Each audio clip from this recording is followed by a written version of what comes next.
కలెక్టర్ల సదస్సులో P4 కార్యక్రమంపై మాట్లాడిన సీఎం చంద్రబాబు నాయుడు వివిధ అంశాలను గురించి చర్చించారు.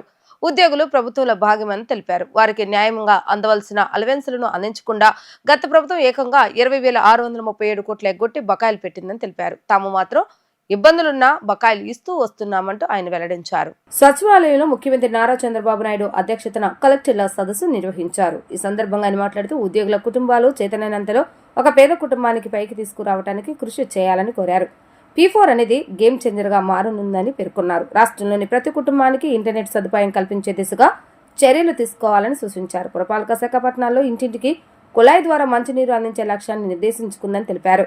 గ్రామాలను 5 దశల్లో ఈ కార్యక్రమాన్ని పూర్తి చేయాలని సంకల్పించినట్లుగా ఆయన వివరించారు. జిల్లాలో జరుగుతున్న అన్ని ప్రాజెక్టుల పనులను పూర్తి చేయాలని జిల్లా కలెక్టర్లను ముఖ్యమంత్రి ఆదేశించారు. అది ఎలాంటి ప్రాజెక్ట్ అయినా సరే అది పెండింగ్ లో పడకుండా పూర్తి చేయాలని అన్నారు.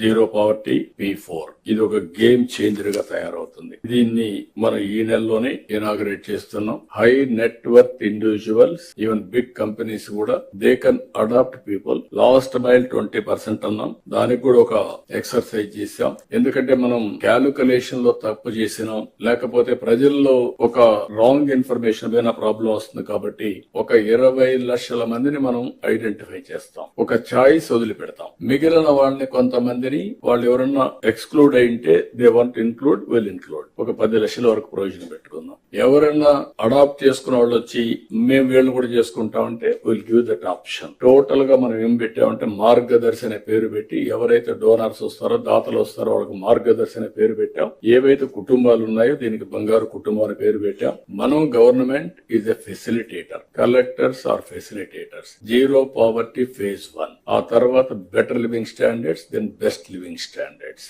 ఏదైతే 54 లక్షల రూపాయలు తలసరి ఆదాయం 2047 ఉంటే అప్పుడు కూడా ఆర్థిక అసమానతలు పెరిగిపోయి పేదవాడు నిరుపేదగా ఉండడం కరెక్ట్ కాదు. ఇది కంటిన్యూగా ఎఫర్ట్ చేయాల్సిన అవసరం ఉంది. వీళ్ళు ఒకసారి పైకి వచ్చిన తర్వాత నెక్స్ట్ ఫ్యామిలీస్ ఫోకస్ చేస్తాం. ఎక్కడ ఆ ఫ్యామిలీ మీద ఫోకస్ చేయాలనో ఆ ఫ్యామిలీ వాళ్ళు అడాప్ట్ చేసిన బంగారు కుటుంబం, మార్గదర్శి ఇద్దరు కలిసి డిసైడ్ చేస్తారు. వాళ్ళు పైకి వచ్చిన తర్వాత ఓసారి బాగా ఎడ్యుకేషన్ మీరు అంతా ఉన్నారు, మనం కూడా మామూలు ఫ్యామిలీస్ ను పుట్టాం. Over a period of time మనకు ఒక అవకాశం వచ్చింది, మనం పైకి వచ్చాం, మనకంటూ ఒక సమాజంలో ఒక స్థానాన్ని ఏర్పాటు చేసుకోగలిగాం. అంటే అలాంటి వాళ్ళు ఓన్లీ 1% ఉంటారు. ఇంకా చాలా మంది మీతో పుట్టిన వాళ్ళు, నాతో పుట్టిన వాళ్ళు ఊర్లో పేదరికంలో ఉన్నారు. Is it not our responsibility? It is a social responsibility కింద అందరం కూడా ఆలోచించారు. ఇక్కడ కావాల్సిన వనరులు కాదు, మేనేజ్మెంట్ స్కిల్స్ కావాలి, బ్యాండ్విడ్త్ కావాలి. ఆ టైంలీ వాళ్ళకి గాని ఆలోచన విధానాన్ని ప్రభావితం చేయగలిగితే ఒక నిర్ణయం ఇటు టర్న్ అరౌండ్.